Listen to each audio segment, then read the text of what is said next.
A lot of the people we have on the podcast are songwriters and artists, and we're always interested in hearing their process for writing songs.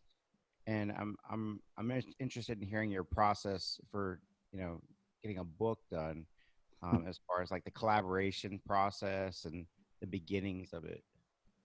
Yeah, well, I think it's similar to writing a song. Actually, for me, some of it just flows, and some of the songs I've been a part of writing, they just flowed. That was it. I mean, it wasn't like a day-long writing camp in a big process of tweaking, and it was just like, here it comes, and now the song's practically finished in an hour or two.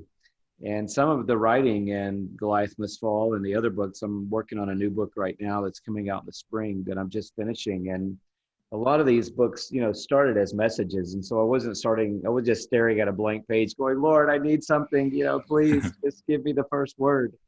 I kind of knew where I wanted the message to go. But at the same time, you can still stare at that screen all day long, even though I'm writing a book called Don't Give the Enemy a Seat at Your Table. I preach this message a lot. Seems like that should flow out. And so I do have a collaborator in that process who helps take messages, organizes them, gives me starting points, and kind of gets the wheels turning. But then a lot of it, it's same as writing a song, Chris. A lot of it, I'll just sit down and all of a sudden it'll be like, I feel it right now. I know that sounds weird, but an artist understands that. It's like, I feel it right now. And I mean, I'll just go and I'll either rewrite a chapter or rewrite 3 or 4 pages or write 3 or 4, 5, 6, 10 pages on my phone, on the back of a napkin, in my journal, wherever I can get a piece of paper.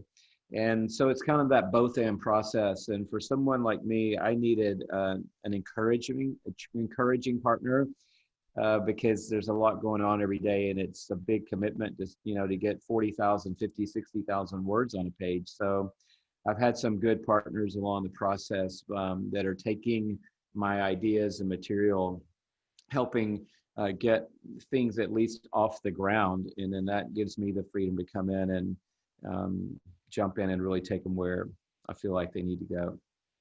How much are you like trimming back at the end? Like, are you like, there's there pieces that you're like, nah, I don't think this should go in there. Yeah, well, I think the best writers, and I've studied writing a little bit, and the best writers, get rid of a lot of it at the end. I know a friend that just wrote a book, 90,000 words worth, maybe it was 100, and it was a 40,000 word book that they were contracted for. So they'd written 2.5 books, and were just lopping off things left and right. I tend to write more on the lean side to start with, and not back in essay in the old college days style where you're just trying to make every sentence as long as humanly possible so you can hit the word count. But I'm usually on the other end of that going, okay, I need to put in another illustration or another text or another paragraph here. So there's not much trimming going on at the end of the day. On the book I just finished, I'd say maybe 10% of it got trimmed out, only for the hope of strengthening, kind of, again, like songwriting. The tendency is when you finish a song, there's something that can go that will make the song even stronger, even if it's a word in the pre-chorus, or only halving the bridge instead of the double bridge that you wrote. And so normally there's a little that goes at the end, but fortunately it's not a giant haircut.